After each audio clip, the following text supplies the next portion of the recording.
నమస్తే మీ అందరి గ్రామ ప్రజలందరికీ ఇక్కడికి నేను వచ్చినందుకు మీ అందరి సమయం కేటాయించినందుకు మీ అందరికీ ముఖ్యంగా ధన్యవాదాలు తెలియజేసుకుంటా ఉన్నాను. మీరందరూ చాలా గర్వంగా అభినందనగా నన్ను ఈరోజు స్వాగతించినందుకు మీ అందరికి కూడా నా హృదయపూర్వక ధన్యవాదాలు తెలియజేసుకుంటూ, అమ్మ మీ అందరికీ ముసలి వాళ్ళకి కానీ పెద్దవాళ్ళు కానీ మహిళలకు కానీ ఒక మాట, పెద్దనా మీకు పింఛన్ వస్తుంది 5 సంవత్సరాల నుంచి వస్తుంది కదా, 2 నెలల నుంచి వస్తుందా? 2 నెలల నుంచి ఆపేశారు. ఎందుకు ఆపారు? ఎవరు ఆపారు? చంద్రబాబు నాయుడు ఆపాడు. అర్థమైందా?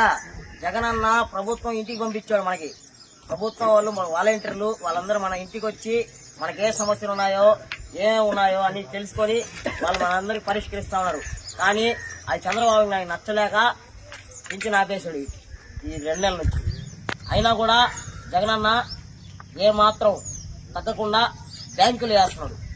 అర్థమైందా?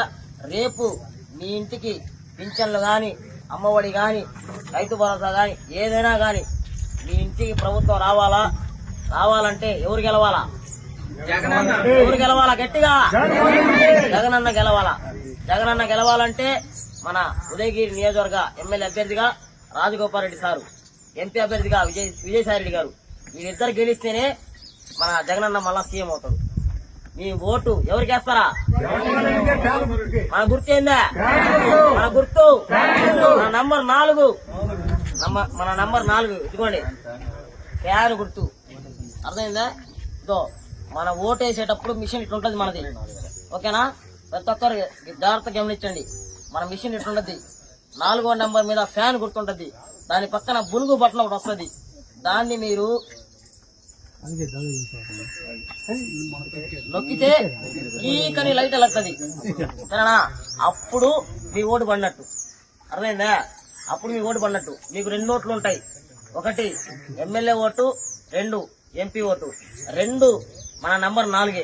మీకు ఎక్కడ ఫ్యాన్ కనిపిస్తే దాని పక్కన బులుగు బటన్ ఉంటుంది. దాని పక్కన నొక్కేసి మీరు నొక్కితే మీకు ఫ్యాన్ ఓటేసినట్టే. సరేనా? మీరందరూ దయచేసి ఈ 5 సంవత్సరాలు ఎటువంటి ఇబ్బంది లేకుండా జగనన్న ప్రజల కోసం పోరాడుతూ సంక్షేమ పథకాలన్నీ చేస్తా ఉన్నాడు. సరేనా? మీరందరూ మళ్ళా మనకి ఎవరు కావాలా? ఎవరు కావాలా? జగనన్నే కావాలా. జగనన్న కావాలంటే ఫ్యాన్కి ఓటేయాలా. అర్థమైందా? దయచేసి అందరూ ఫ్యాన్కి ఓటేసి జగనన్న మళ్ళా సీఎం చేద్దాం. సరేనా? రైట్.